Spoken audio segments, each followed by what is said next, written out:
Echoes of the Cold War as Russian warships maneuver off Venezuela and the Russian president forges ties with Chavez. What does this mean for US security? Is it bravado or a serious challenge? This is Inside Story.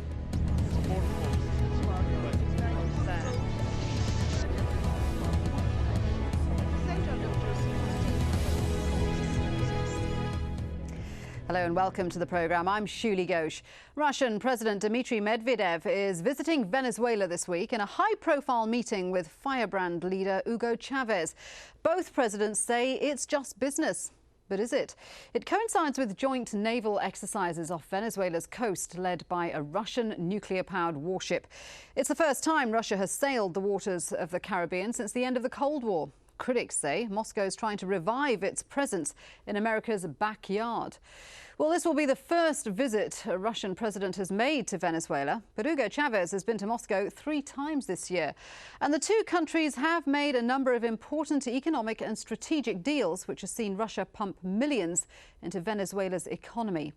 Commercial trade between Venezuela and Russia reached over $1 billion last year, doubling the previous year's figure, and it's set to keep rising. The two countries have also signed an agreement to set up a joint banking venture with startup money of $4 billion. And Venezuela is Russia's biggest new arms customer, with contracts worth nearly $4.5 billion. Chavez has bought helicopters, fighter jets and 5,000 sniper rifles since 2005.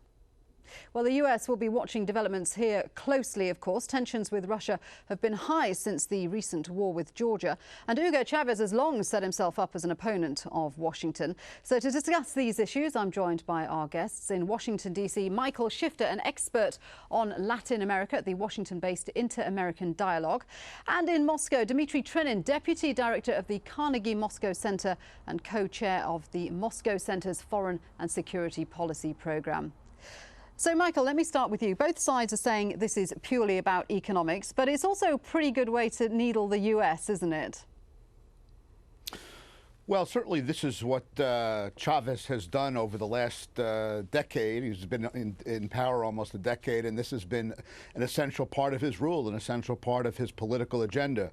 So clearly he is taking advantage of a more assertive Russia on the global scene to try to provoke and needle the United States. I think this had been planned for a while, and I think it probably would have had more impact perhaps a couple of months ago. Clearly, the oil markets have changed. There's a new administration coming in Washington, so that makes it a little bit less of a serious problem than it probably would have been a couple of months ago. But still, clearly there is a political, geopolitical aspect to this, and a strategic aspect beyond just extending commercial ties. OK, Dmitry, what about Russia? I mean, Russia's playing down any strategic importance, but by sending naval vessels to Venezuela, is this a response to the US's actions over Georgia and the fact that the US sent ships to the Black Sea? Well, I think what you have here is a combination of opportunism and symbolism. Russia lacks a strategy beyond furthering its commercial interests outside its principal area of interest, which is the former Soviet Union. So what the Russians are doing in that part of the world is essentially looking for opportunities. But clearly this for military also expansion? No, not for military expansion. Clearly for military sales, and certainly Venezuela has been one of the, and you mentioned that, has been one of the new customers that the Russian defense industry has won. But it's also about oil and gas in Venezuela, Bolivia, and a couple of other places. They're also eyeing Cuba, looking at the potential for building on the Soviet legacy in Cuba and starting business ventures out there. However, I think you were very right to point out that there is a symbolism, especially in the naval visit. And basically, Moscow is trying to send a message to Washington saying something like this: get off my back, don't poach in my backyard, i.e. Georgia, the Black Sea, and Ukraine, or I will poke in your eye in Latin America and you're not going to like it, something like that. I believe that this symbolism is inherently dangerous, as all military demonstrations of that kind are. But again, I don't think that there's a strategy, and least of all a strategy of military expansion that Russia is pursuing. There's simply no resources for that. Michael, Dmitri says no strategy for military expansion, but of course what the doom mongers are harking back to is this Cold War era when we had a Soviet presence in the Caribbean. I mean, how much of this is just symbolism and how much of it could be a serious challenge to US security? Well, I think the key factor for the United States is Hugo Chavez, really. He is an unpredictable figure.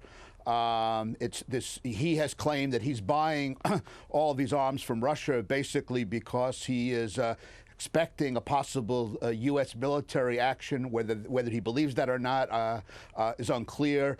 But he is clearly the sort of the wild card in all of this. And I think the fact that oil prices have gone down, this new administration in Washington, there's a lot of speculation about how he might take advantage of these arm purchases, of these naval maneuvers with Russia. Well, that's the interesting thing, isn't it? Because the US might sort of be slightly dismissive of Hugo Chavez's posturing, but at the heart of this is the very real question about whether or not there is an alliance being built up which is not sympathetic to America and the West.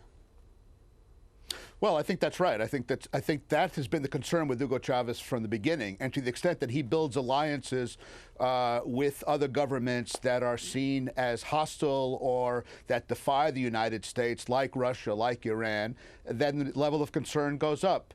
I don't think anybody mistakes this for a new Cold War. At least I certainly don't. I don't think there's the ideological dimension. I agree that there's no great strategy of military expansion, but there is a sense of provoking, of needling the United States, of defying U.S. power, and that contains some risks to it. And that, I think, is what is the concern in Washington.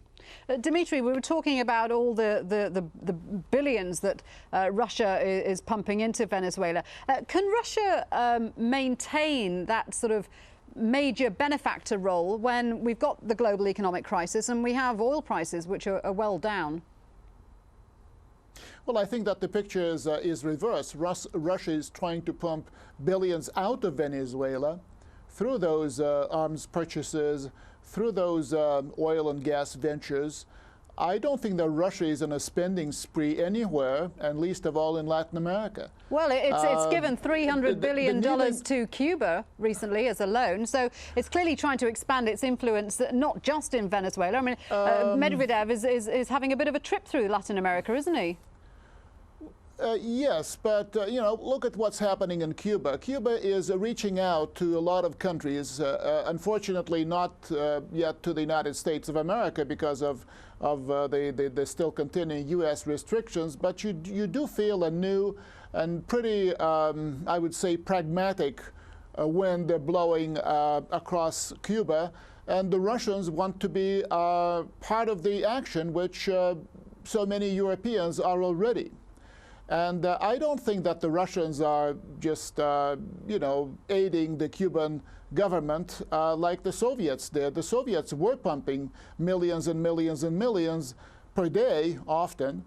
But the Russians are trying to, it's kind of a first investment that would eventually yield pretty positive results from Moscow's standpoint. For the people who rule Russia, in many ways, this is not the entire Russian foreign policy, but the core of Russia's foreign policy is something like this. Russia's business is business. Look at Gazprom. Look at how they are treating countries like Ukraine and other countries. It's, you know, you pay up or else. That's, I don't think that's any different in Latin America. Michael, what else is Chavez hoping for out of this? He's got a whacking great arms deal. They want to build, or the Russians are going to help him build a nuclear reactor. This is a very beneficial relationship for Venezuela.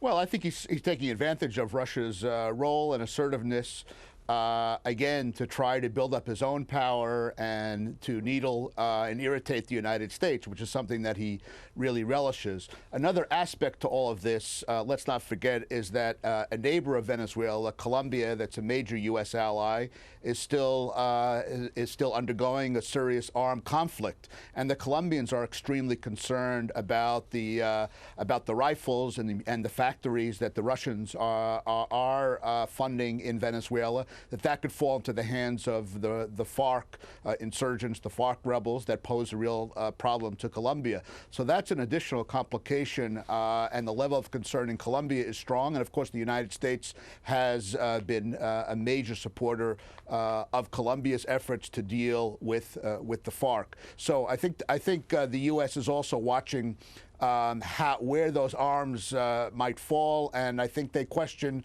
Chavez's motives. Why does he need to sort of build up the kind of military capacity? The United States is certainly not thinking about any kind of military action in Venezuela. It's impossible to imagine that, given its other commitments. And so I think there's a lot of suspicions. That's certainly what Chavez thinks might happen. He insists that Venezuela is at risk from a U.S. invasion. We will talk about that after the break. When we come back, we'll also be taking a closer look at what this means for Russian relations with the U.S. and how Washington could respond to a new anti-U.S. alliance. Stay with us.